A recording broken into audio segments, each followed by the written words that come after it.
Welcome to Unmuted by GosuGamers, a podcast that takes a closer look at the esports world. And in every episode, the crews will be diving into the biggest news, hot topics, as well as tough issues in the competitive gaming industry. My name is Freddie. I'll be your host today. I'm back finally after 2 weeks of break, and I'm with Christy here, Pandora Dota. I'm also with Belangio, Jared, as well as Will of Gravity Wheel 4, right?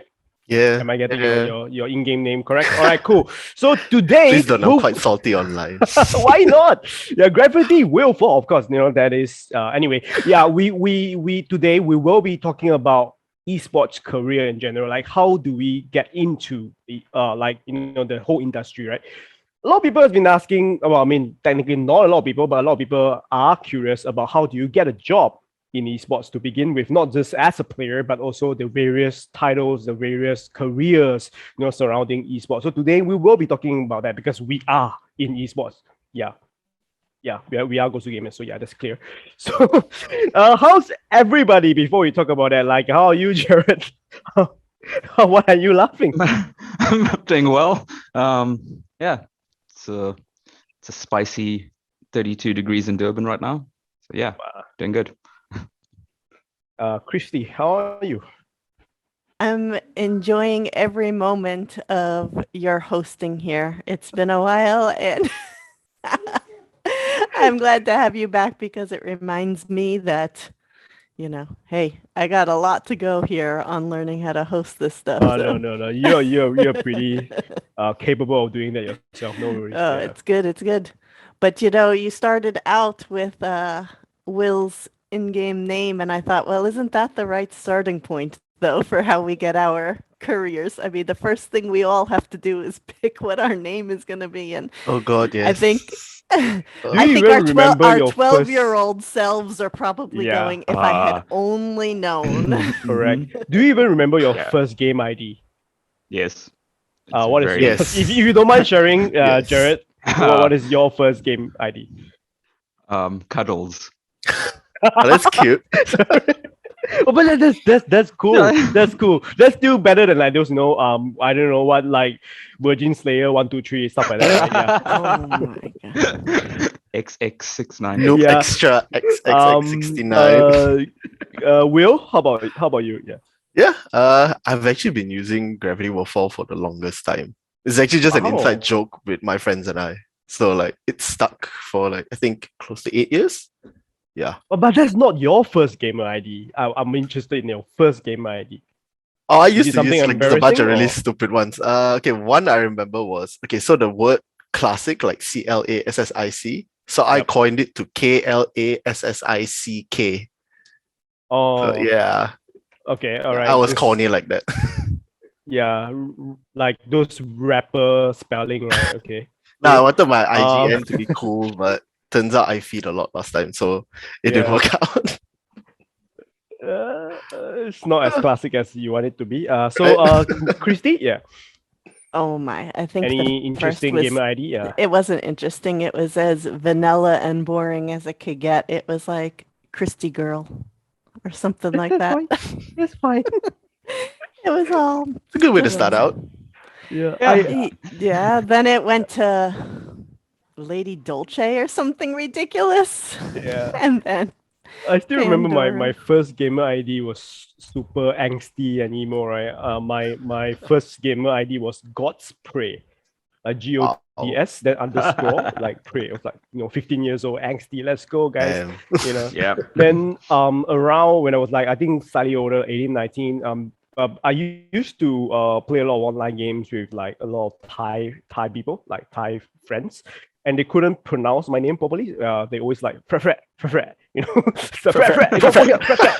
So for some reason it's stuck. So I just call myself Fried Fred. So like Fried FRIED, and then FRED because it's just the play of the word, right? So yeah, Fried Fred. And then they always just call me Fred. So yeah, so that's my gamer ID even until today. It's gonna be Fred. Yeah.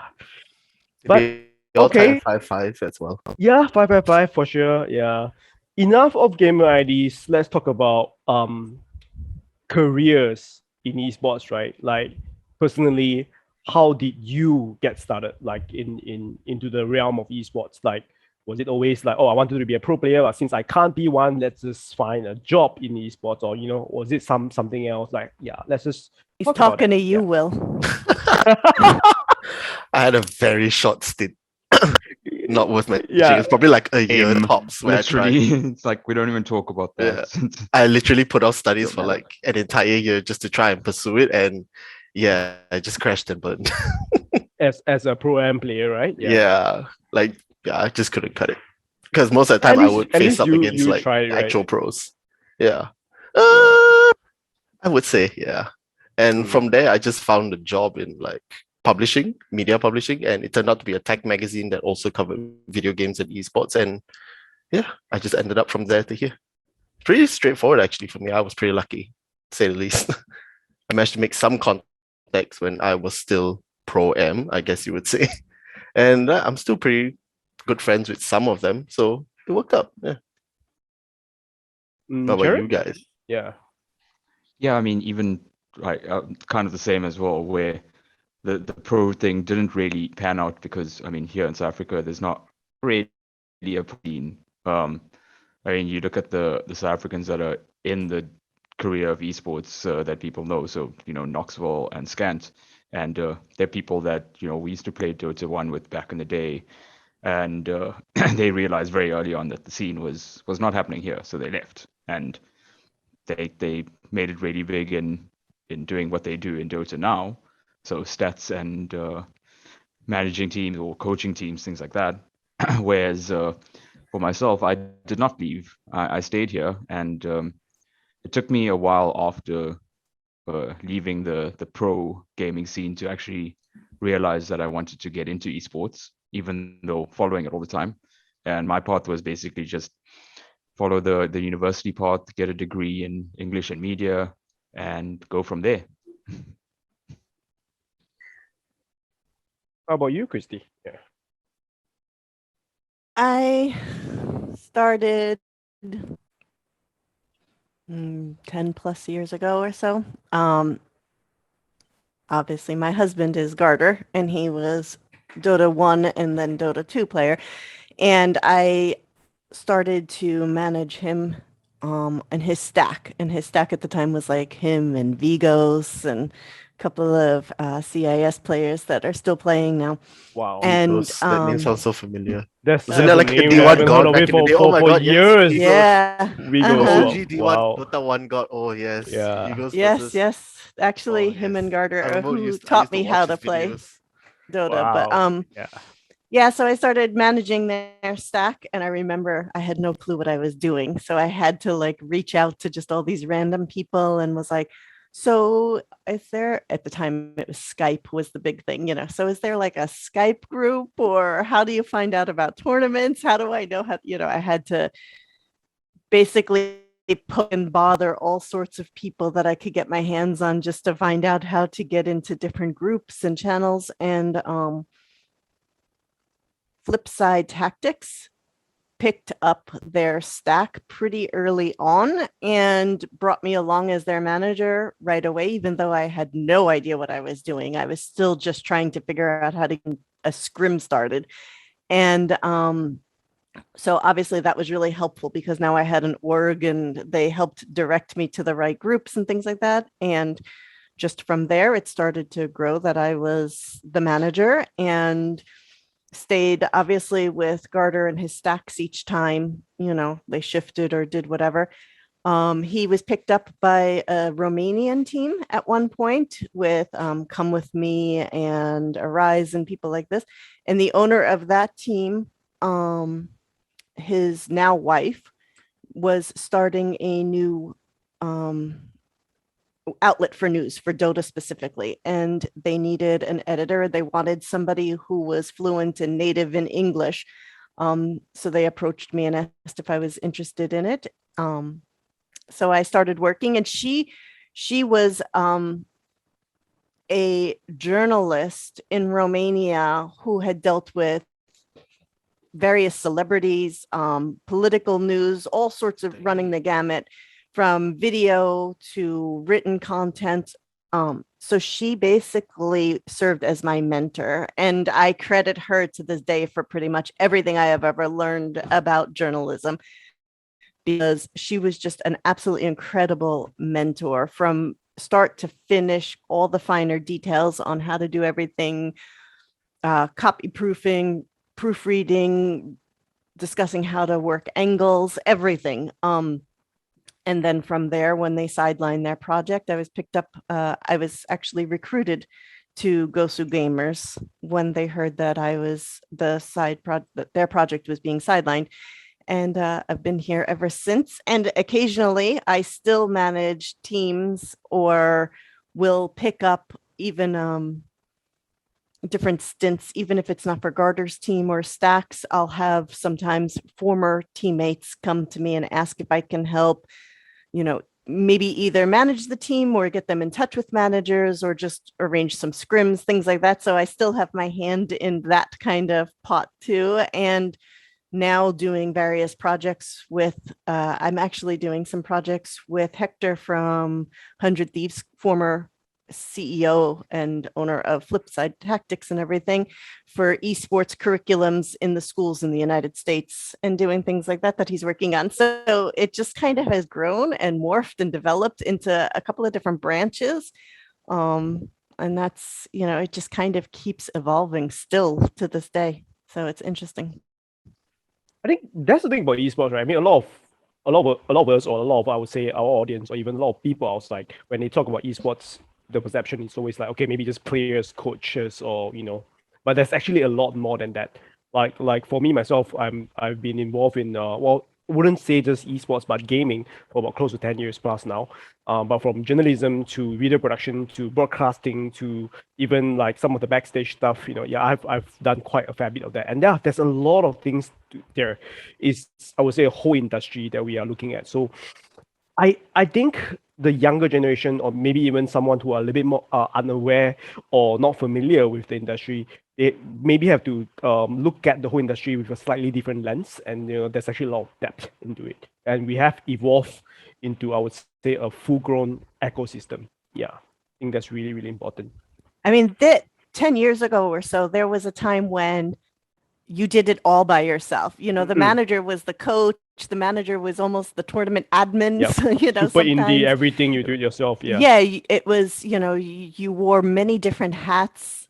You would contact somebody to maybe make arrangements for a tournament or something, and they wore many different hats. You're like, wait, don't I work with you on this and this over here? They worked for multiple. It was mostly freelancing, just wherever they could pick up, or volunteering and everything. And now it's quite different. There definitely is, I think, much more of a pipeline for people that at least is a bit more straightforward than it was. Although I still see so many times people get started in one area and then end up in another. I think that also has a lot to do with, once you get your feet wet, you kind of find your niche, or you find what is more agreeable or that you like, or connections. Suitable. Yeah. So that still does happen, but there's definitely more entry points into the various different areas versus taking the long roads to get to them sometimes. What are some of the, I would say, tips or advice that you would give to let's say, people who would like to enter the scene, either as a player or even as non-players, right? Like, yeah. You don't need the ECSI certificate. That's a joke. I completely forgot. Erase that from my brain, literally. Yeah. Now that you brought it up, wow. We have to link this in the description. So if you're unaware of it, please take a look and have a good laugh. Okay. But yeah, good tips. Yeah, you don't need that. What else? Well, and actually in a piece that we did when that came up, there was a few tips, or a few, maybe not necessarily tips, but ideas. What do we need? We don't need a certificate that has given you a math and ratio and science quiz, but what is it that we need? And things that we do need more of are things like internships, mentorships, some curriculums are definitely worthy. They are definitely important. They are an introduction into what it is that you would be doing, or getting a feel for how expansive a specific area would be.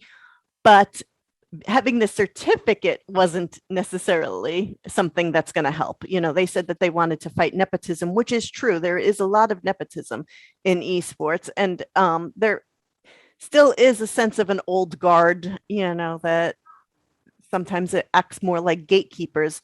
But the certificate that was proposed and that they were looking at kind of missed that mark, I think, pretty widely, and not necessarily something that would have been useful for people. And I'm glad to see that they kind of sidelined it. They took it off the market and everything, because I do think that it would have tripped up a lot of people just entering the scene thinking, well, if I just pass this test without anything else, now I have the certificate and I can get a job. And I think that's a far cry from reality. We still have way more depth, and we do have more things accessible nowadays to help get you involved.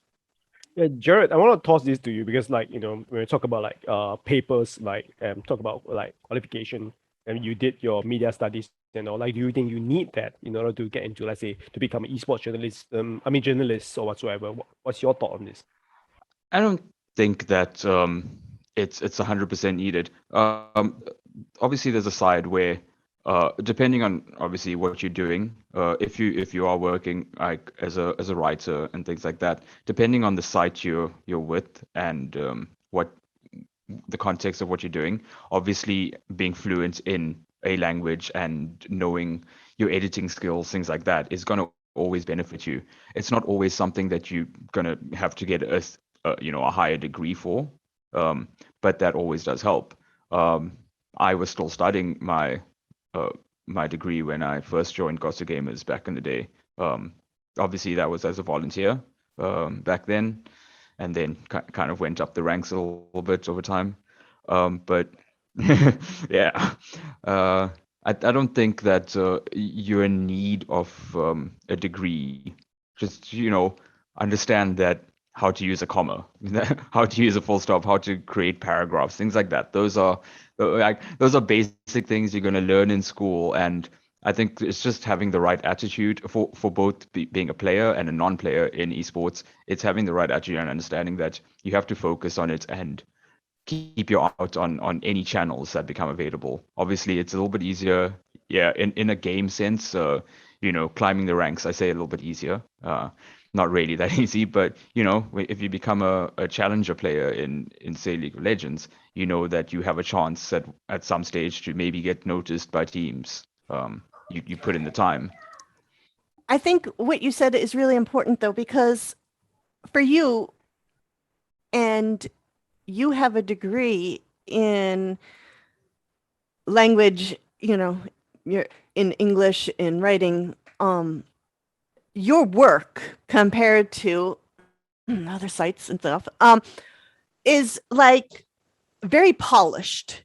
Your product is polished, your angle is very clear, it's very concise, it has all of the important things when we're looking at journalism. It's obvious and clear that whether it's from maybe your experience and mentorship and everything else, great, that molded you, but you still are much more polished and much more like it stands out as being educated in a certain way, which I think puts you ahead and gives you much more of an advantage for picking up the jobs, for picking up other opportunities, for being singled out to say, okay, we can trust with this project, or becoming a lead, or mentoring other people and everything. And that's going to put you much further ahead. So while it's maybe not necessary for the actual writing part of it, it broadens you and makes you so much more valuable of an asset, because you have that background, you have that discipline, you have that understanding. It's something that is kind of one of those foundations are built then on, and makes you a much more viable candidate than the next person. Not to say that like you can't go through with an incredible mentor and an incredible internship or something and someone turns you into that, because we all have different aptitudes and different, experiences, but it creates such a foundation and better leverage, I think, to help get your foot in the door, because it's becoming more and more competitive. The industry is growing, number one. So there are more people competing and looking for the same jobs, the same areas, that other, maybe wasn't as much before. But also on the second side of it is that it is turning to be more professional than, say, grassroots and just blogging or throwing, an opinion onto a website and calling it a day is journalism, So the development and the evolution of the kinds of quality of work that we're looking at across the board in all aspects of the industry is definitely leveling up. And so I think it's important that people who are considering it do take note to say, what can I do to strengthen, say, my CV or my experience, even just to get the foot in the door? Yeah. I think having related trade skill or even soft skill or like relevant work experience definitely helps, definitely a huge plus. But what I want to really emphasize this point. What is not important is your MMR in the game, or like, seriously, I have received so many resumes, and not just for GosuGamers, but also from various other backgrounds. I've heard stories from team managers and everything, where they are hiring, let's say, like a team manager or like an assistant, but all the resume is about like how much this person likes about the game, how much I play, every single day, and this is my level, this is my rank, but that's not really that important. Yes, we want to hire someone who is passionate about a game, but if you put in so much effort in the game, would you actually do the actual work? We don't know, right? So in a way, it could be a red flag, but yeah, it's a good to have. It's like an extra appendix down there, but you shouldn't really highlight that as that. This is my number one skill, which is to play the game. Because if you're really that good, maybe you would have already been either a professional player or something else or whatever. But yeah, I'm not saying it's not important, but you shouldn't how to say, don't let that be selling. I am so glad to hear Freddie say this, because if he looked at my MMR, which doesn't exist, I wouldn't have a job then. Yeah, because it is like, I would say it is something.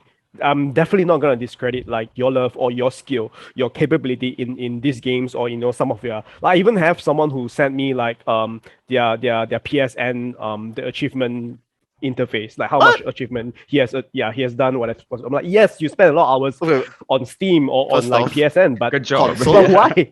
Good job. But what else you want me to say? First off, console? Well, on this one, console? Console? No. Yeah, console, what? Yeah. No, but yeah, it's like a good, I don't know, attachment that I may or may not care about. But you shouldn't put it as the first thing, Yeah, in your let it be the CV. selling point. Yeah. It's a good to have, but really not a selling point. I think this is really, really important. Yeah. Any other tips or advice that you can think of the top of your head? Maybe like Jared or Will, anything to share? Yeah. It could be funny one. Yeah. Fine. Yeah. Yeah, Well, just one meet thing I people. think is important to bring up, though, is that we always hear Jared had brought it up too, he started as a volunteer. And there's always we'll do it for exposure. And, exposure is fantastic to maybe a certain extent. I mean, yeah, sure. Maybe it gets your name out there, or maybe by doing it volunteer, you begin to learn at least just the process or the stepping stones. But the thing is that how long is that exposure supposed to last, or how much is it exploitive or abusive or just free work for people? And I think that when people are getting started, I'm not going to discredit and say if somebody says do it for exposure or a volunteer, you should absolutely turn it down, because there are some merits to it. But I think should have definitely a very candid conversation that also is exploring what are the limits and the parameters, what's the timeline, what are you going to get out of it besides exposure, like, are you going to introduce me to people, are you going to mentor me so that I know how to do this job so well, or are you just saying, do this artwork for me and I'm going to put it on my social media, and then somebody might contact you and say, good job, maybe you want to come and work for me too, or something like. And I think that's something that people have to be very careful about when they first get started, because sometimes you're so eager, you want to take anything and do anything, or and that way is only going to be done maybe by taking up the volunteer position for the first time or something to that effect. But I think people need to protect themselves and look at it from a standpoint of saying, this could be the entry to your professionalism. So let's start it out with a very open conversation, and don't let yourself just get abused, or hoodwinked into something. I think that's just an important point people need to remind and keep in mind. Definitely very important. Will, Jared, any other points that you want to add on? Yeah.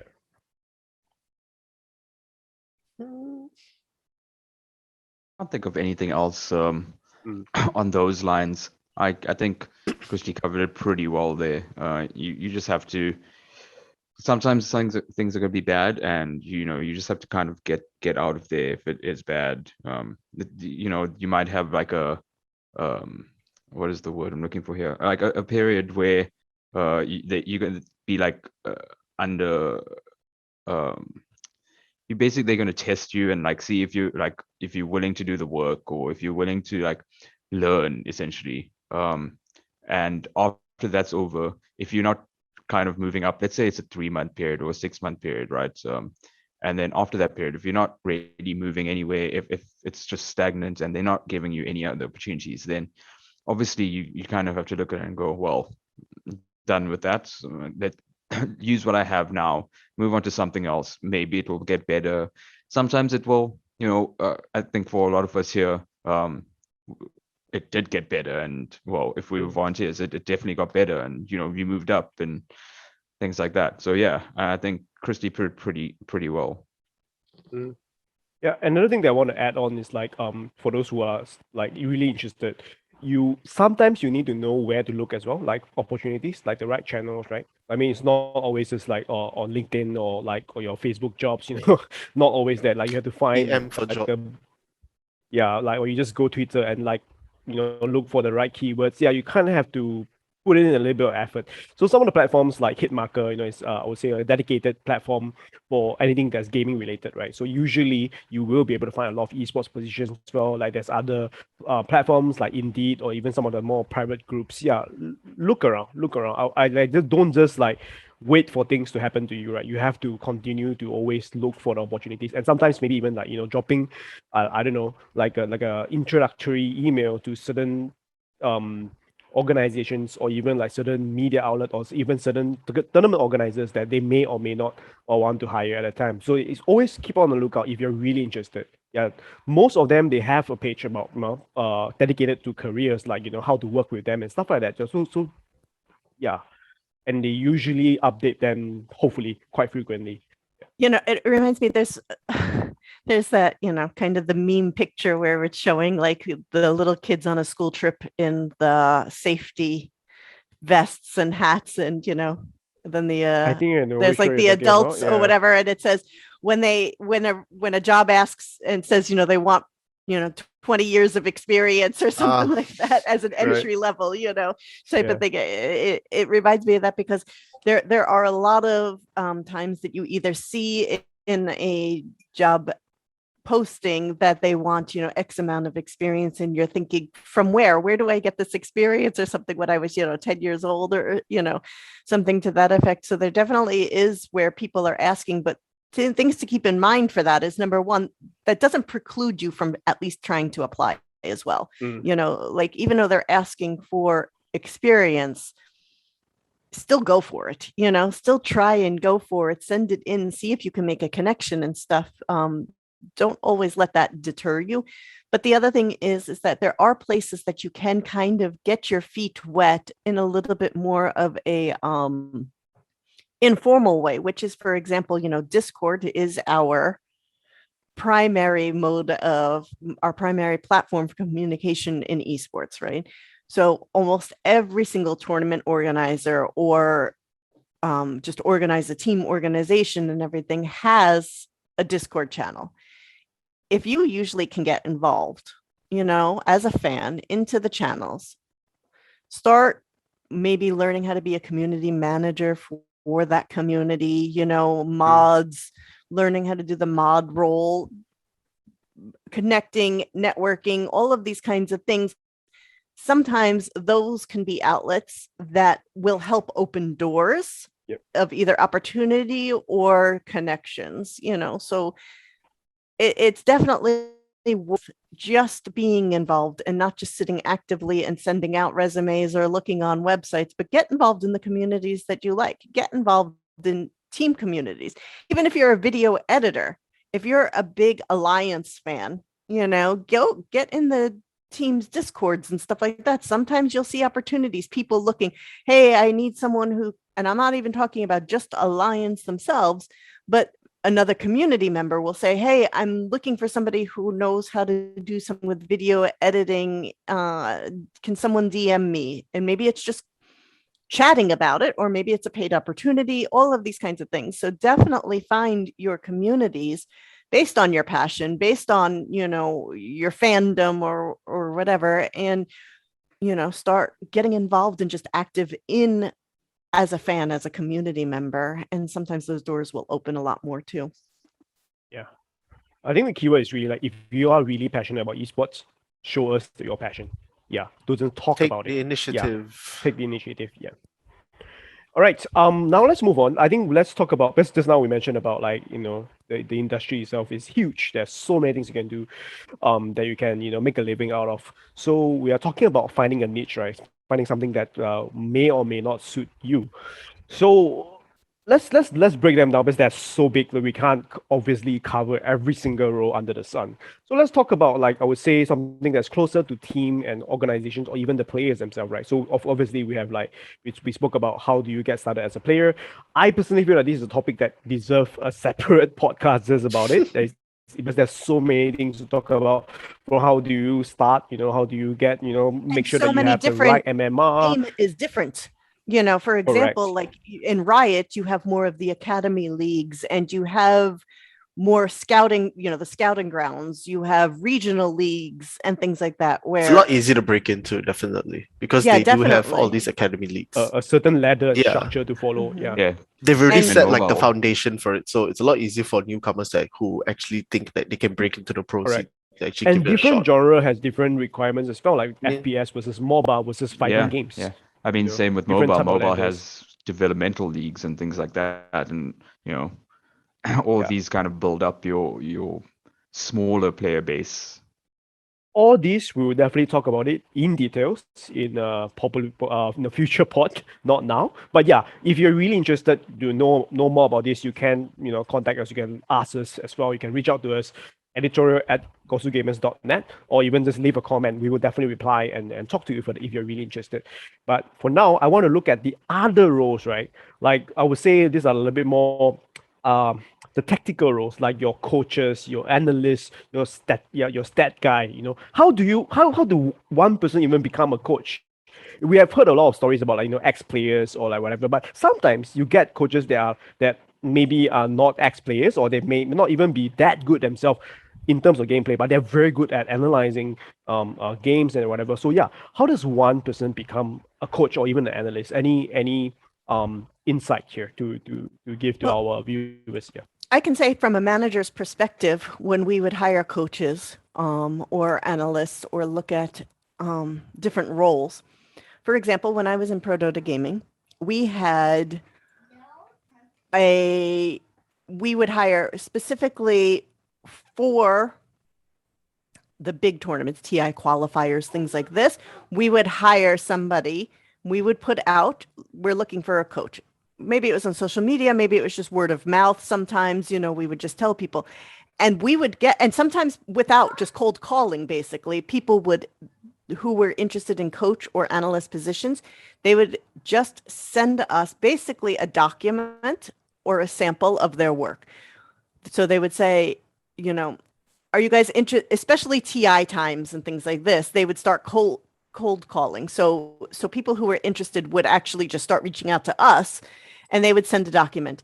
Hey, are you guys interested in having a coach or an analyst for the TI qualifiers? This is my experience. This is the kind of work that I do. And it would be, say, a document with a heat map on it, you know, warding spots circled. This is a game from this team versus this team. This is how we break it down. This is what I see. This is, you know, this what I would give, information that I would give to your team and things like that. So sometimes they would do that, or I would ask and say, can I see what you've got or what you've done in the past? Like a discussion, maybe. What's your angle? What's your approach? Do you focus more on, say, stats, or do you look at more things like gameplay and style and things that are more qualitative than quantitative? Where is your approach from? The conversation would start that way. But we also discussed among us, how do we gain a competitive edge? And in that conversation, somebody was saying, oh, I know this guy who is looking to get into esports. He is a performance coach for the San Francisco 49ers, and he's looking to get into esports. He focuses more on like the wellness and the performance in general. So it would be mental health, nutrition, physical wellness, all of these types of things. What do you guys think about giving him a try? And then I reached out. We talked with him. His name was Taylor Johnson. And he ended up, since then, has started his own company that works with this and works with teams in various ways. And he's worked with other teams to do this, and said, okay, so what exactly is your approach? What are you thinking? What are you doing? What are you looking at? Let's give it a shot, you know. And he just basically submitted basically kind of like a pitch, you know, what his ideas were, what his thoughts were. And we said, okay, let's give it a shot. Let's give it a go. We brought him over to the boot camp and kind of did a trial thing with it. And, you know, these were kind of like our most, I would say, common ways that we kind of dealt with things. So either in the discussion of what we need, somebody would say, I know somebody, and then we would reach out, or we were just contacted by people, you know, randomly, who said, hey, I'm looking for this. And we'd say, hey, do we need an analyst that focuses on like this? So-and-so is contacting me and sending me this. And, you know, then we would discuss it. So in terms, I know that also in circles I'm in with people like Kips and everything, that was how she has done it. You know, she would kind of cold call, send out. Now she has a much stronger resume and is well known, so she doesn't have to kind of do the same thing. People come and seek her out instead. But for example, you know, these are the ways that I've heard them talking in various channels that I'm in and in circles that, oh, I'm getting this document ready to send to this team. Do you think this team is looking for something? Does this team have a coach already? You know, these kinds of things. And then they just kind of send this out. So for those positions, the big thing is not your MMR. Nope. Yes, pro player is always helpful because one, they have the connections, two, they might have a proven track record and everything like that. So absolutely, you know, a pro player wanting to go coach has an easier entry point, you know, to do so. But no, you don't have to be a pro player. No, it's not based on MMR. It's based on what are you going to provide? What is your competitive edge? What is your angle? What can you give? And also your presentation. Do you come across as being professional, reliable, on time? You know, these are the things that people are going to want to see and everything. So it's going to be your presentation skills, you know, up your public speaking, up your mannerisms in how do you approach. When I get a message, yo, bro, like, You're talking to me? For the okay, Yeah. click. For I'm thinking, first of all, why just assume I'm bro? But okay, That's rude. already it's just already just kind of the wrong approach. Like you already get the feel for like, is this someone I even want to be dealing with? Yeah, professionally, So yeah. yeah, and you're just popping into my PM. I'm not saying it's wrong to DM someone directly, but you're just popping in, yo, bro. And then you say nothing too. So now it's on me to try to either figure out or to What respond can and be I like, can help? I help Yeah. you? Yeah. Yo, And things like that. Like they don't like they just sit and wait with the yo, bro, and so Yeah. I I think people, don't be afraid to cold call, but Yeah. for get your presentation in order, make it professional. Yeah. Slideshow, a video, something, a Google Doc, it doesn't have to be polished, but just show me you've got something. Show me you're approaching me, not, oh crap, I said hi, but now what do I do? Yeah. Like Yeah. come Be prepared. professional about it. I mean, even if you don't have like, a slideshow or something like that, at least structure a formal message. Not like, sup, how you doing, bud? yeah. I was playing, I thought I saw your name in Emoji, yeah. game. Cool, how do you do this thing, bro? What? And like, yeah, no, just let them know that you have you have a bit of a brain, essentially. Like, let people know that you want to be in what you're aiming towards, that you're passionate about it. Yeah. Don't come across as just colloquializing everything. Especially in these jobs. Yeah, of course, if you get into a position like this, you're going to build up a connection with the players or the team, things like that. At that stage, if someone approached you in that way, you'd just be like, no. Like, you can do that with players and people maybe. I mean, if I messaged any of you guys on Discord and was like, sup, bro, like, that's different because we work together. But I mean, I still wouldn't just be like, sup, can you do this? Obviously, I'm still gonna remain professional because if I need help with something somewhere down the line, I still want that connection to be there. It's not just a relationship you're gonna want to throw away. So even if it's something that you might not get, if it's you're contacting someone and let's say they don't reply, or they just reply with, sorry, nothing at the moment, somewhere down the line they might put out on their Twitter or LinkedIn or wherever, hey, we're looking for this.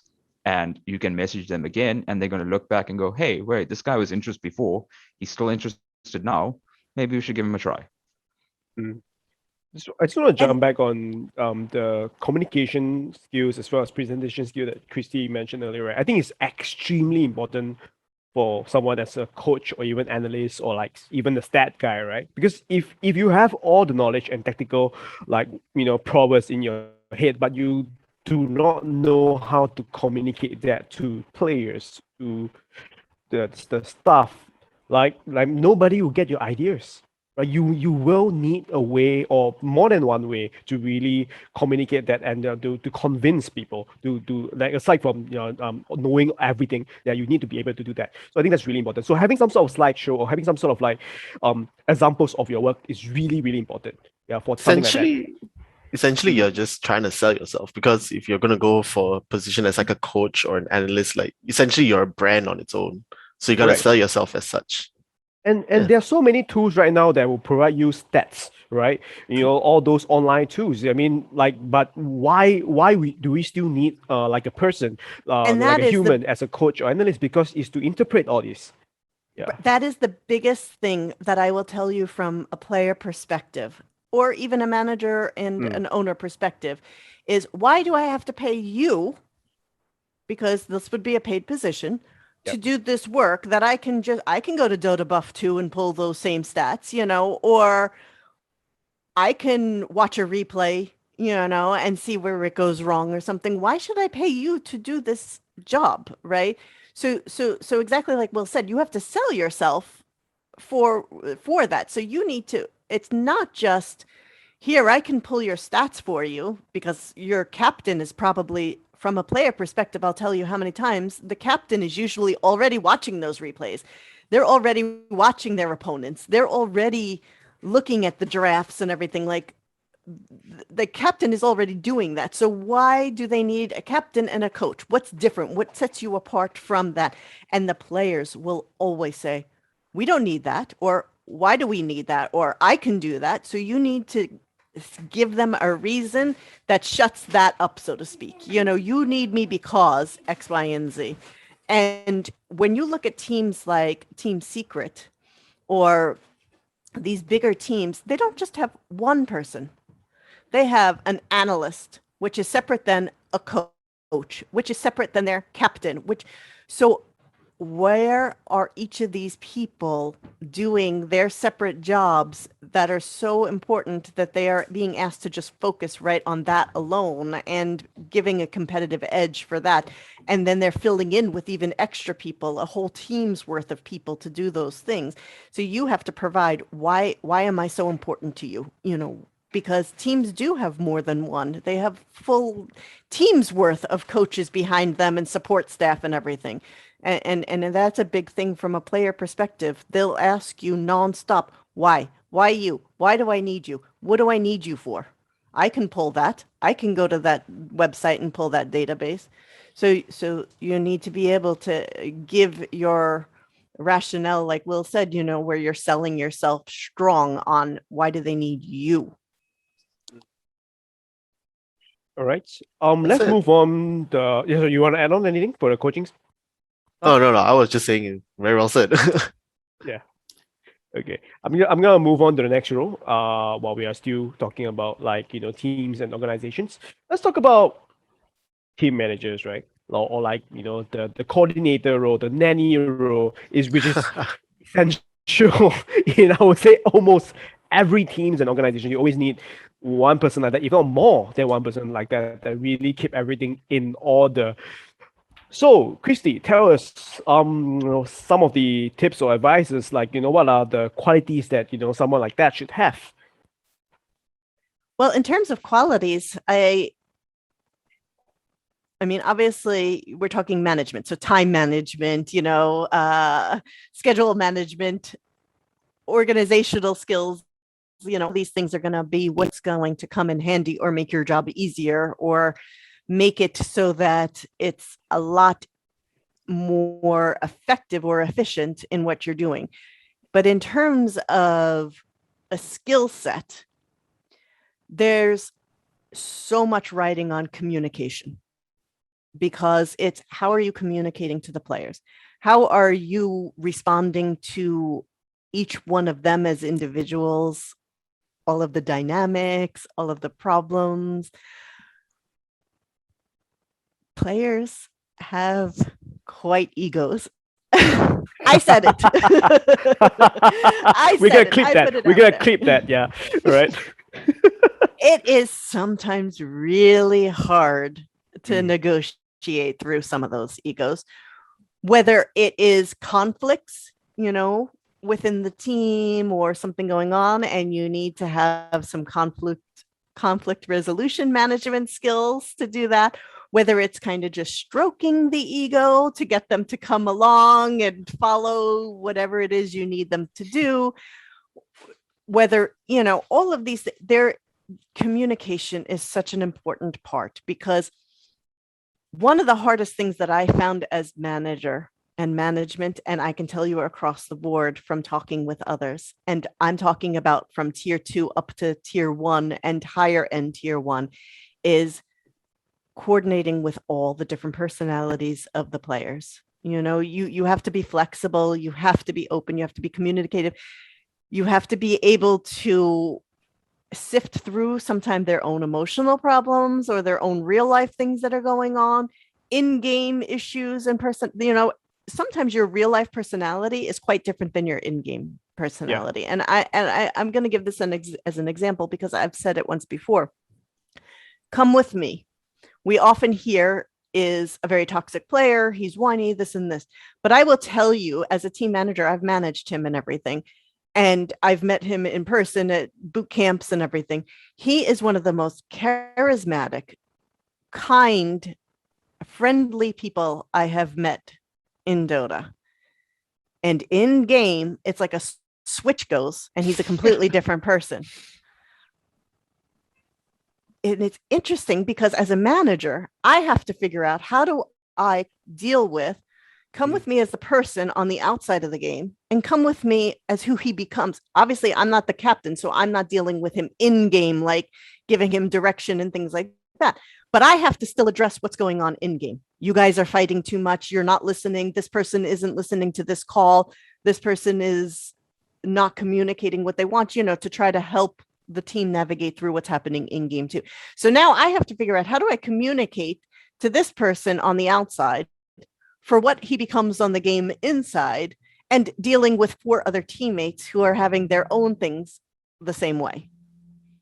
It's a big thing. It's one of the hardest things. And I have seen managers get dropped after just weeks because of communication, and not because they didn't have some Google Excel spreadsheet or Google Calendar meets, for all the tournament things, or because they didn't negotiate or talk with the admins, right? The players have all the rights in the say, and not being able to communicate and negotiate through all of the players can be your death sentence. And then once that happens, good luck getting other teams. This is where you'll see certain managers that bounce from team to team to team to team to team and only have 3 weeks, 6 weeks, 1 month with each one of them, because they start talking, oh, that's your manager? Oh, or they still have the same problems in the other areas and stuff like that. And I think that, things like learning how to put their scrims onto a Google sheet and not overlap them, and knowing when and how to double book, because sometimes you double book because that this opponent always cancels last minute, or things like that, like knowing all of that comes with time. And they tend to be more forgiving for those kinds of learning curves. But the communication part is probably the most essential to get started with the team, because if they don't establish that and that trust and that respect, then none of the other stuff is going to matter. Yeah, because ultimately from the I would say the top management point of view is like they don't want the players to get affected, by having, like, let's say a manager that is less qualified, or like, not able to deal with this kind of thing, because they ultimately, like you said, players will always be right, because they are I would say the product. They are technically the core of the organization, like it or not. So hence, I understand that, but at the same time, the line, like you say, is pretty thin to tread as well. So communication definitely key, like based on my interaction with a lot of the team managers as well. Like they some of them they are maybe more meticulous than the rest. Some of them are very chill, depending on personality. But sometimes it also depends on how you gel with the team. I think that's far most important. Yeah, it is. And in the beginning, you might not fight for your team the same way for a tournament spot, or trying to maybe pestering for an invite, or fighting, why did this team get an invite and we didn't, and going and arguing with the tournament admin about it. Or you might not necessarily say, hey, can we change our tournament time, we have something else, because you're afraid they'll say no, forget it, you're not in the tournament, or the other team won't agree, and you'll just go along with it in the beginning. And that happens, and especially lower tier teams, if you're getting your foot in them, they don't expect you to necessarily be fighting the same way.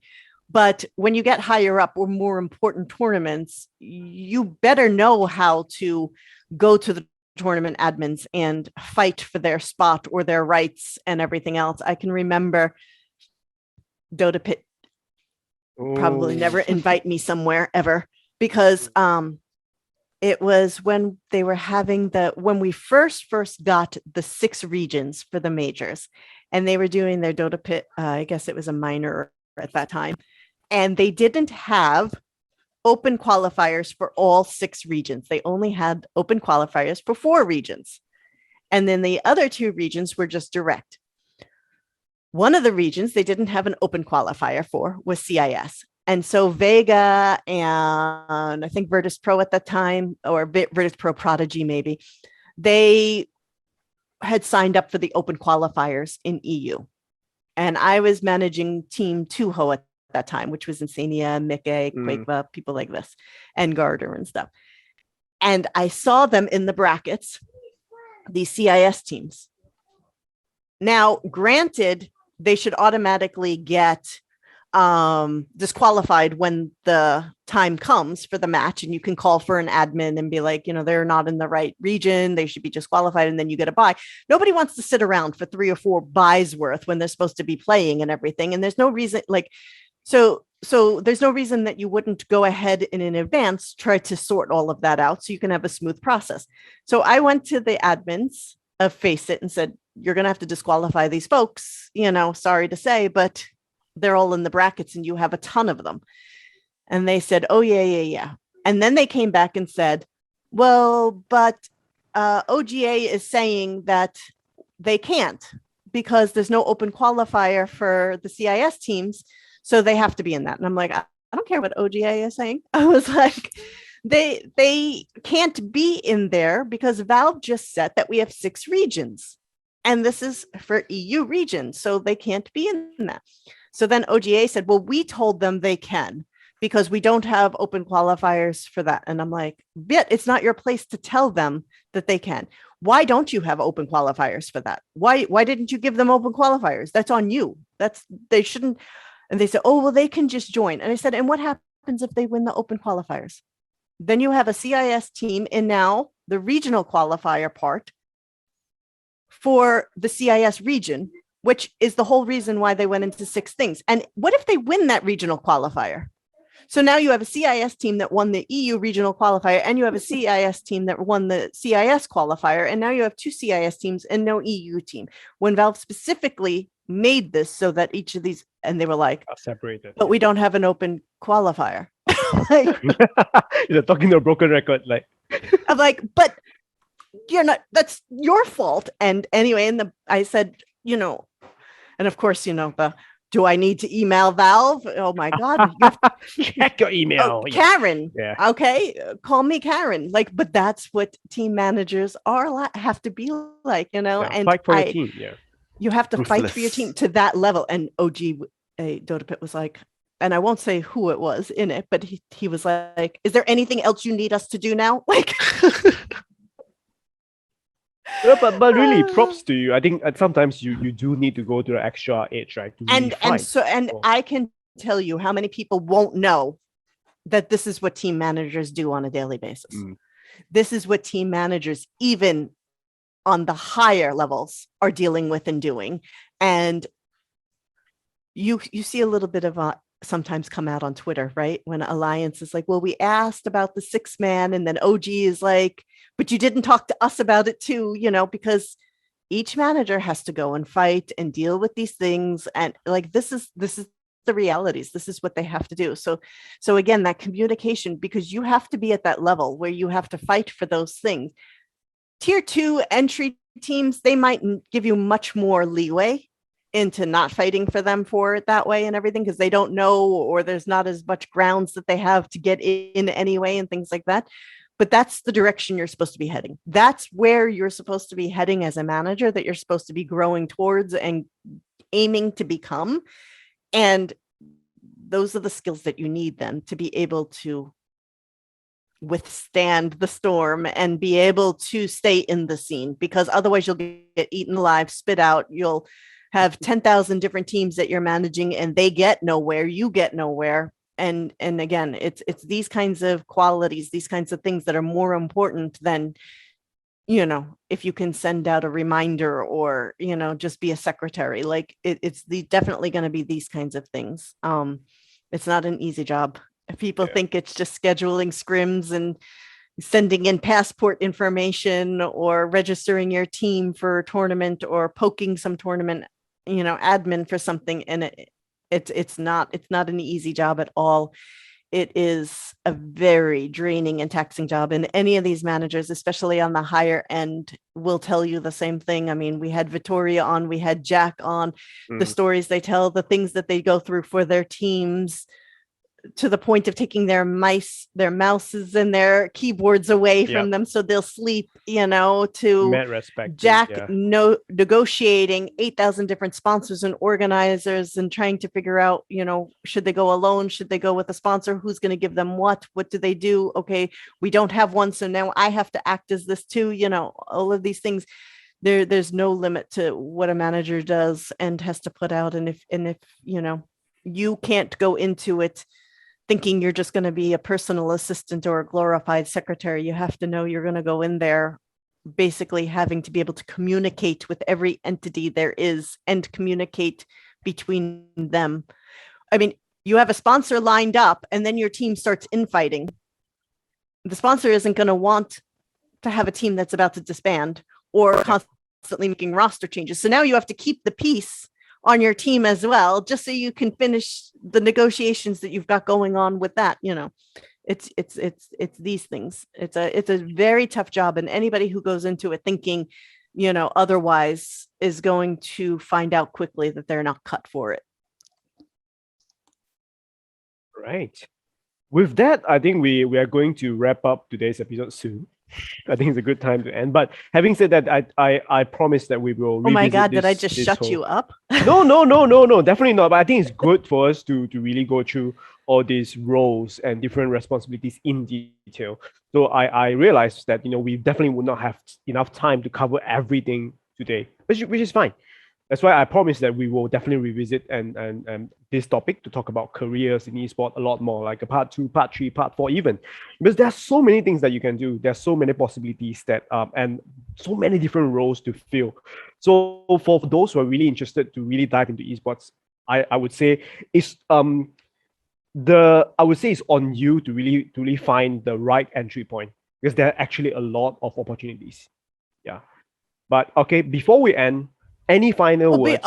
I think something like a poll, or definitely something on social media where we can engage people to get more feedback on what are some of the roles that they're most interested in.